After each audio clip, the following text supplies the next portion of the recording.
अब हम इस कार्यक्रम के विषय प्रवेश के लिए हमारे बीच सोशल एक्टिविस्ट मनीष रंजन जी से चाहेंगे कि आप इस पर विषय प्रवेश करें। श्री मनीष रंजन वकील साहब। अध्यक्ष महोदय, श्री ओपी जायसवाल साहब, मुख्य वक्ता बहुजन चिंतक प्रोफेसर डॉक्टर कंचय लिया साहब, हमारे वरिष्ठ पत्रकार और बहुजन सवालों पर जिंदगी भर जूझने वाले उर्मिलेश जी, युवा पत्रकार और अपने युवा अवस्था में ही इंडिया टुडे के संपादक रह चुके और IIMC के पूर्व प्रोफेसर दिलीप मंडल साहब,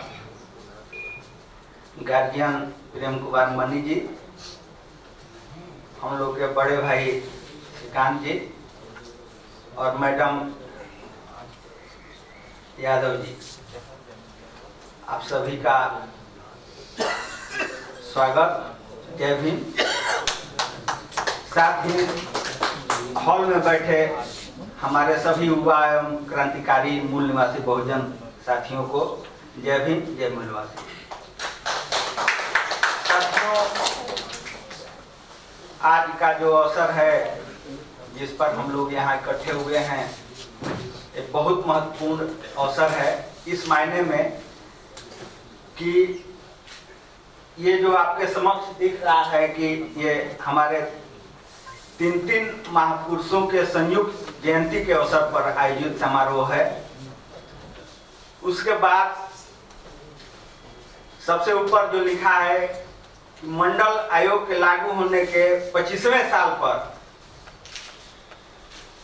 और बगल में जो हमारे शहीद रोहित वेमुला हैं उनका भी इसी साल और अभी प्रसंग बस चर्चा आ गया कि शहादत हुआ है और उनके नाम पर सभी बहुजन देश भर के इकट्ठे हुए हैं और आंदोलन चल रहा है। इसके अलावे भी ये समय 2 और हमारे महापुरुषों के लिए बहुत महत्वपूर्ण है, उनको याद करने के लिए सालों भर जिस पर कि सरकार भी डॉक्टर बाबा भीमराव अंबेडकर का 125वीं जन्म दिवस ये साल है और उस अवसर पर अब सरकार भी देश भर में उनका जन्मदिन सरकारी स्तर पर मना रही है। और साथ ही साथियों, राष्ट्रपिता महात्मा ज्योतिराव फुले का परिनिर्वाण दिवस का 125वां साल भी यही है। तो इस तरह से हम इतने महत्वपूर्ण तिथियों के संयोग से ये आयोजन करने का सुअवसर पा रहे हैं। साथियों, जब सामाजिक न्याय का बात होता है और उस साथ ही उसके घोषणा पत्र का 21वीं सदी में, तो हमको ये सोचना पड़ता है कि आखिर अब तक क्या घोषणा पत्र था इसके लिए। और सामाजिक न्याय का जो घोषणा पत्र है, हम मानते हैं बीच वक्तव्य देने के लिए जब हम अपने साथियों से विचार कर रहे थे तो ये सबका मंतव्य आया इस मामले में कि राष्ट्रपिता ज्योतिराव फुले का जो लक्ष्य था व्यवस्था परिवर्तन का, और जो उन्होंने एजेंडा सेट किया अपने पूरे आंदोलन से, वही सामाजिक न्याय का घोषणा पत्र रहा पिछले दिनों से। साथियों, राष्ट्रपिता फुले ने जो एजेंडा सेट किया उस समय अपने पूरे आंदोलन के दौरान, जैसा कि आपको मालूम है 1848 के बाद जब उन्होंने सार्वजनिक जीवन शुरू किया और लक्ष्य तय किया व्यवस्था परिवर्तन का, तो उन्होंने स्पष्ट रूप से जो पूरे अपने आंदोलन का केंद्र बिंदु बनाया वो शिक्षक और प्रतिनिधित्व का। साथियों वही हमारा एजेंडा रहा पिछले दिनों। बहुजनों को के साथ ही सभी को पर्याप्त प्रतिनिधित्व मिले और फ्री एंड कंपल्सरी एजुकेशन मिले, ये एजेंडा उन्होंने तय किया। और पूरा जो आंदोलन चला वहां से वो उसी के इर्द गिर्द रहा। या संविधान जब बना तो लिखित रूप में उन्हीं बातों को मान्यता दी गई हमारे देश के नेताओं द्वारा। तो एक तरह से हम देखते हैं कि लगभग 100 साल में 1848-50 से शुरू हुआ आंदोलन और 1949-50 तक आते आते उसको लिखित मान्यता मिल गई, कानूनी मान्यता मिल गई, संवैधानिक मान्यता मिल गई। क्या मान्यता मिली? उसके पहले कैसे चलता था समाज देश सबको पता है कि वो मनु के संविधान से चलता था। तो साथियों एक लिखित मान्यता लेने के लिए, और केवल भारत में ये नहीं बात सच है, आप अमेरिका का देखिएगा इतिहास तो वहां भी यही है कि 1860 में भलकी वो रंगभेद समाप्त हो जाता है, लेकिन 1960 तक जब मार्टिन लूथर किंग को लड़ना पड़ता है उसको व्यवहार में लाने के लिए। तो ये वैश्विक सच्चाई है, एक दिन में कोई काम नहीं हो जाता। अब हमारा यहाँ क्या दिक्कत हो जाती है, हमको क्यों माने ये आत्मविश्वास नहीं आता है हमारे लोगों को कि हमारे यहाँ जो दुश्मन है वो बहुत शातिर है और बहुत मजबूत है। ट्रेंड क्या है हमारे यहाँ साथियों कि जब कोई भी काम शुरू वो करता है हमारा दुश्मन, तो आज जो काम शुरू करेगा वो कहेगा कि ये, अब जैसे कहीं भी आप देखिएगा जाइएगा बोर्ड पर लिखा होगा, आप देख रहे हैं कि 4 साल पहले वहां कुछ नहीं था, आज एक मंदिर है, लेकिन उस पर लिखा क्या है? अति प्राचीन मंदिर। यानी कुछ भी वो काम करता है उसको कोरिलेट करता है, बहुत पुराना है हमारा जो आंदोलन है, जो ये हमारे लोगों को क्या कहता है कि तुम तो बहुत महान हो, तुम ही अंबेडकर तो तुम्हारे सामने कुछ नहीं था, वो तो खाली लिखता था, तुम तो इतना काम कर दिया, तो वो सब फूल के टुंगा हो जाते हैं। तो ये बहुत कमी है, इसको हमको दूर करना होगा साथियों। हमारा केवल ये मानना नहीं है, हमारे संगठन के तरफ से जो ये आयोजक मंडल है वहां इस बात पर चर्चा हुई, तो वहां एक तथ्य ये आया कि इसको हम कैसे दूर करें अपने समाज से। इसका उदाहरण एक दे रहा हूं मैं साथी कि आज तमाम तरह के आंदोलन चल रहे हैं, सभी का अगर तब तात्विक रूप से आप देखिएगा तो सभी का लक्ष्य वही है जो राष्ट्रपिता फुले ने निर्धारित किया, व्यवस्था परिवर्तन का, और धारा भी लगभग वही है, ब्राह्मणवाद का विरोध। तो लिखित रूप में सब इसको मानते हैं, लेकिन अगर उनको कहिएगा कि आपकी शुरुआत कहां से हुई है, आपका ओरिजिन क्या है, तो सब एक एक अपना बना लिए हैं अलग अलग देवता, जिसको कहेंगे उनके अर्थों में, उनके शब्दों में। तो ये हम कैसे दूर करेंगे? और 21वीं सदी का हमारा प्रमुख चैलेंज यही है। 21वीं सदी में हमारे सामाजिक न्याय का प्रमुख चैलेंज यही है कि हम इसको, अब जैसे अमेरिका में आंदोलन शुरू हुआ पिछड़ों का और वहां के मार्जिनलाइज्ड लोगों का, तो वहां तो भाई रंग से पहचान सकते हैं, ब्लैक व्हाइट है। साउथ अफ्रीका में शुरू हुआ, वहां पहचान सकते हैं कि ब्लैक व्हाइट है, लेकिन भारत में वो तो समस्या है, आप रंग से रूप से देख के किसी को नहीं पहचान सकते हैं। अब प्लस ब्राह्मण आपके बीच में ऐसे कैटेगराइज कर दिया है, तो इसको हम कैसे टैकल करें आज के डेट में, ये बहुत बड़ा प्रश्न है हमारे सामने। और 21वीं सदी का जो सामाजिक न्याय आंदोलन है, इसको टैकल किए बिना आगे नहीं बढ़ सकता है। दूसरा साथियों, जब हम बात करते हैं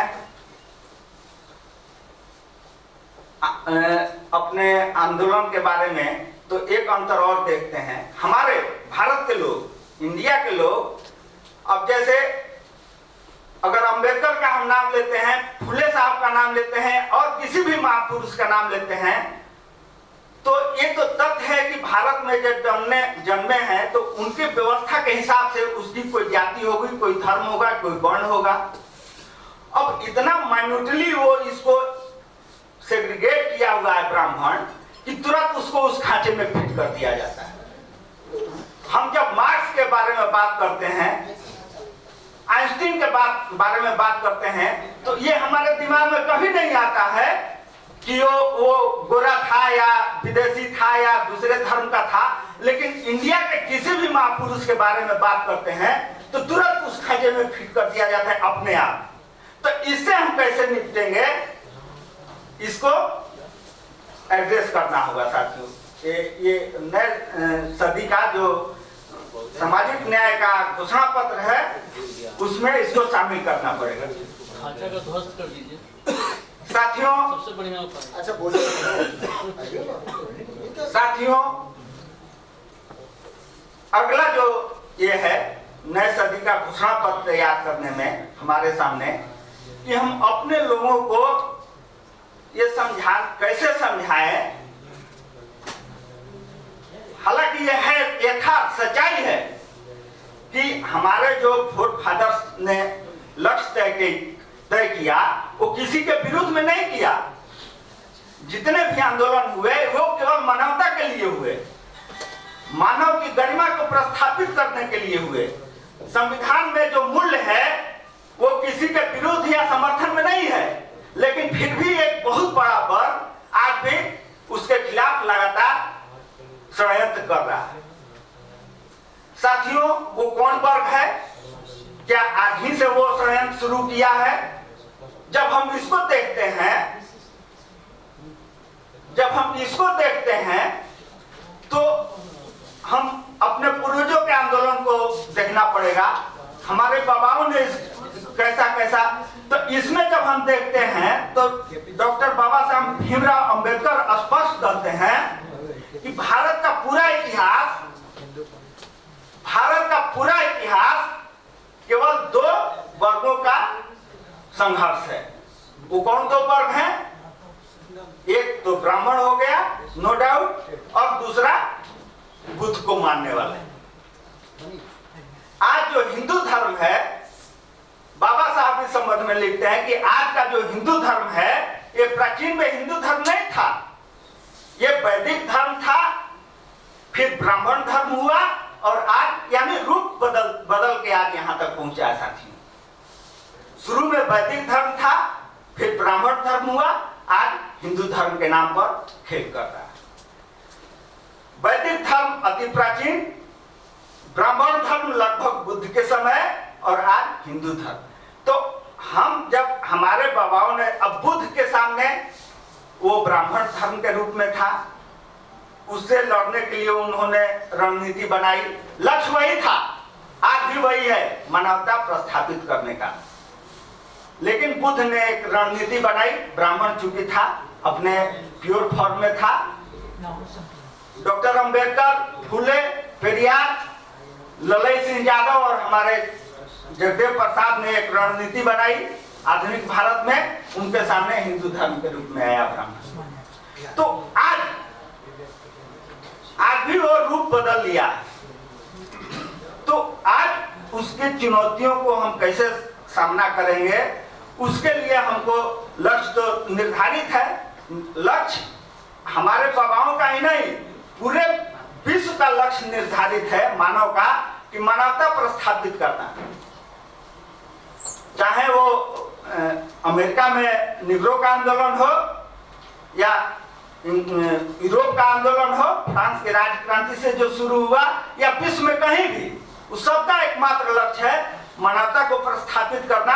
और हम भी यहाँ किसी के विरुद्ध नहीं है, लेकिन जो हमारे बाबाओं ने अनुभव किया कि ये जब बुद्ध, अब सोच लीजिए कि अति प्राचीन 3000 सालों से जब ये अपना जिद छोड़ने वाले नहीं है, तो अंतिम में जब हम यहाँ से शुरू करते हैं आधुनिक भारत में, तो पेरियार ने गांधी पेरियार वार्ता पढ़ लीजिए इस संबंध में साथियों। पेरियार साहब ने गांधी को स्पष्ट कहा, प्रूफ कर दिया कि ये ब्राह्मण, वो कह रहे थे कि ब्राह्मणवाद से हमारी लड़ाई है, ब्राह्मण से नहीं है, और उन्होंने स्पष्ट कर दिया कि बताओ भाई कौन ऐसा ब्राह्मण है, एक ब्राह्मण का नाम जो ब्राह्मणवाद से ग्रस्त नहीं है। तो केवल एक ब्राह्मण का नाम बता पाए गांधी जी उस समय, स्पष्ट है, हम नहीं कर रहे साथियों, वो गोखले का। तो पेरियार साहब ने कहा कि जब आप इतने बड़े महात्मा हैं और केवल एक ब्राह्मण का नाम आज हमको बता पाए जो ब्राह्मणवाद से ग्रस्त नहीं है, तो फिर हम तो छोटे आदमी हैं, हम उसको भी अपने खांचे में क्यों रखें। तो ये जो अब समझना होगा, ये जो दोनों में अंतर है कि उसी बात को हमारे शहीद जगदेव बाबू कहते हैं कि बाघ और बकरी एक घाट पर कभी पानी नहीं पी सकते। अब कैसे वो बाघ है, वो भी तो आदमी है, हम भी आदमी हैं। तो बाघ ऐसे है कि वो आज तक कह रहा है कि हम ब्राह्मण हैं, हम तुमसे ऊपर हैं, या नहीं कह रहा है। संविधान में जब घोषित कर दिया गया आर्टिकल 13 में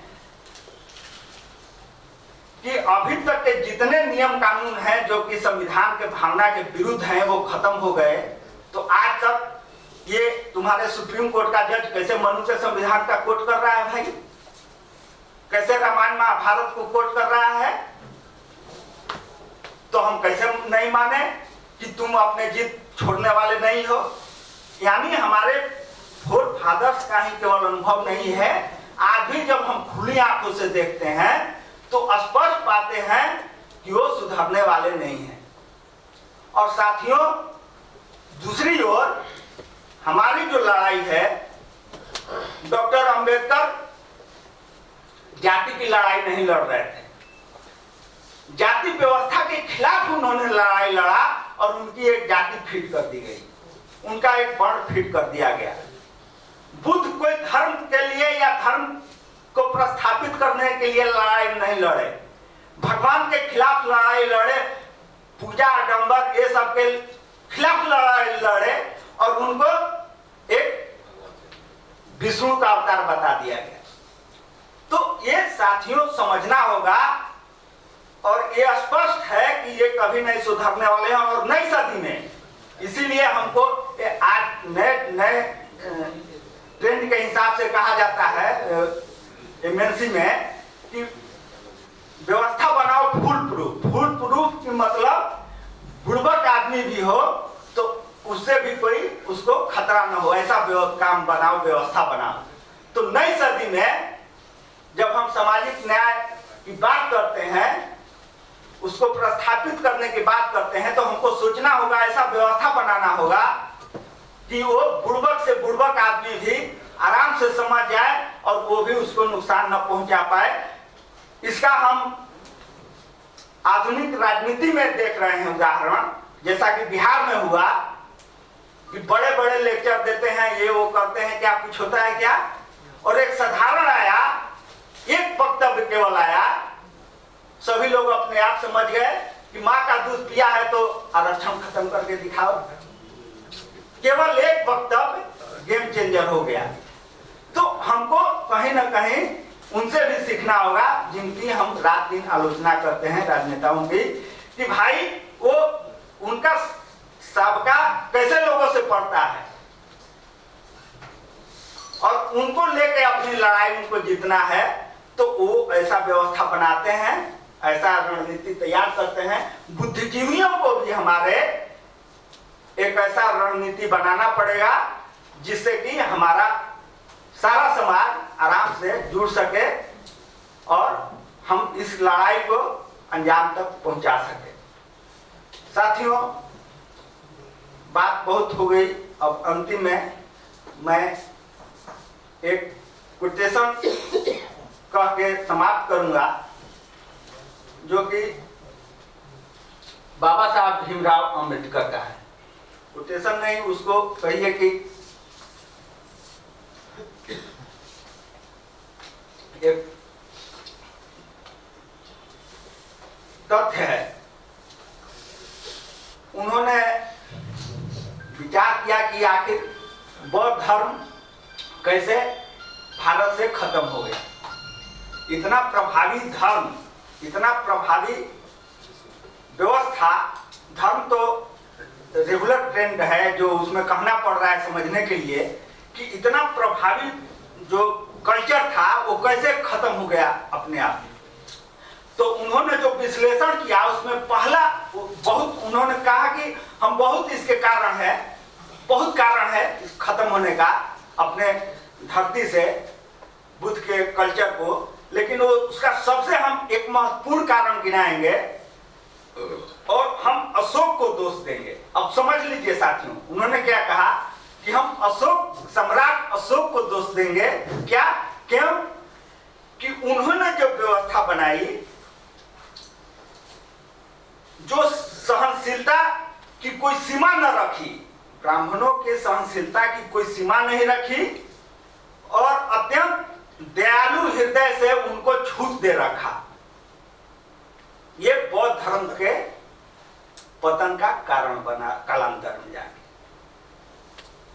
तो हमको ये देखना होगा कि हम किसी के विरुद्ध नहीं हैं, लेकिन हम, बुद्ध ने कहा कि बहुजन सुखाय, बहुजन हिताय, बहुजन सुखाय।